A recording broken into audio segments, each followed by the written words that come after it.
Kylie Minogue's journey from soap star to pop princess started on the set of Neighbours. A scripted jam session was the moment that triggered her real-life pop destiny. I mean, we're always on the lookout for new talent, and thanks to Scott here, we might just have struck gold with you. Me? You want me? That's right. I could be a singer. It's great. So we formed this little band, and I said, why don't we do Locomotion? Everyone knows Locomotion, and did it. Very, very pop fairy tale stuff. There was a guy who worked at the TV station where we shot Neighbours and produced a music show, and he came up to me afterwards and said, oh, that was really good, you should make a record. And I do recall thinking, oh, I could make a video. I was really excited about the video. So I did record a demo of Locomotion, and the demo vocals were the vocals that stayed on Locomotion, which became a hit around the world.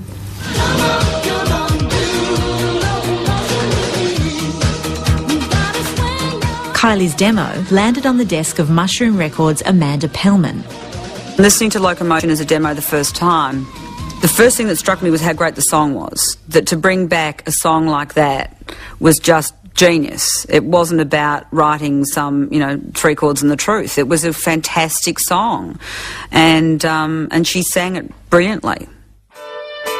Charlene's popularity was a two-edged sword for Kylie. It gave her an instant audience and an instant image problem.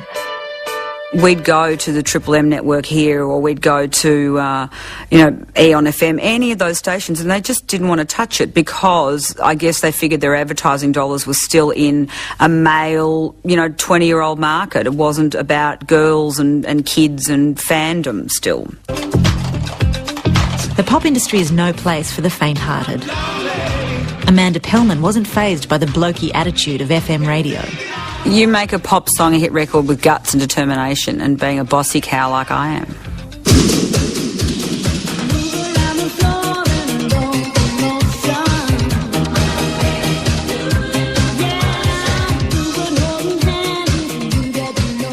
Locomotion went to #1 without radio airplay.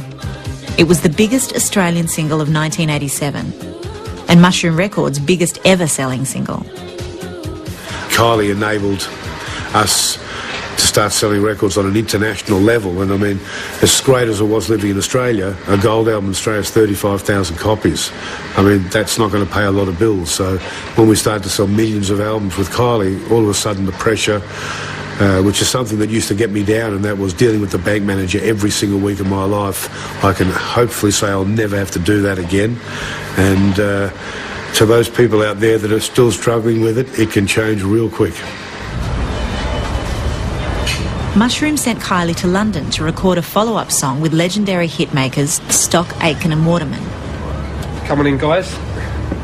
This is the old hit factory. Kylie Minogue, Jason Donovan, absolutely everyone in this building. It's my partner, Steve Burden. How are we doing, all right? But yeah, back in the day, it was obviously Stock, Aitken and Waterman doing their thing here.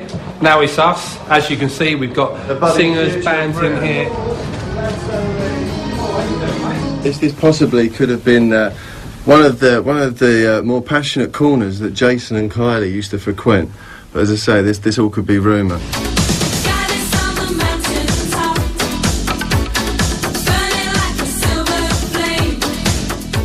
Stock, Aitken and Waterman were the hottest producers of the day, selling over 37 million records before Kylie arrived at their door. They had little time for a young Aussie soap star. Having been sitting in a hotel for 10 days waiting for me to call, me blissfully unaware that she was even in England, and I rang Pete and said, Pete, you've forgotten to tell us something. And anyway, finally, I say hello to Kylie, and I kind of have to do a very quick analysis of what I'm dealing with here. And I find out she's 19, I find out she's in this soap. She's very successful in her country, she's doing this, she's doing that, and she sings, and she's gorgeous looking, and all those. So, I thought, well, she must have something wrong, And I thought that maybe she wasn't going to be lucky in love.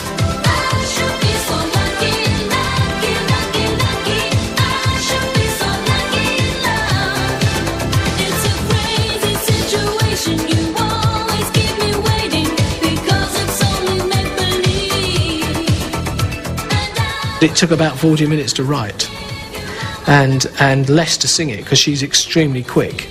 I mean, her ear is very tuned in, so I sang her the tune and she sang it back at me. And at that point I put the tapes aside and went on to other things. I mean, that particular day I had Banana Rama in the morning, she was in at lunchtime, mid-afternoon, and then by the time I got rid of her, Rick Astley came in. 15 million Britons hooked on Neighbours helped push I Should Be So Lucky to the top of the UK charts. Kylie's hit made Stock Aitken and Waterman realise they had been too offhand with their newfound cash cow. And we treated Kylie rather shabbily. She came to London to work with us, and on the last day I get her in for 40 minutes and then tell her to go back home, you know, God. And then it's hit. It's number one for 6 weeks, and somebody says, well, what's the follow-up?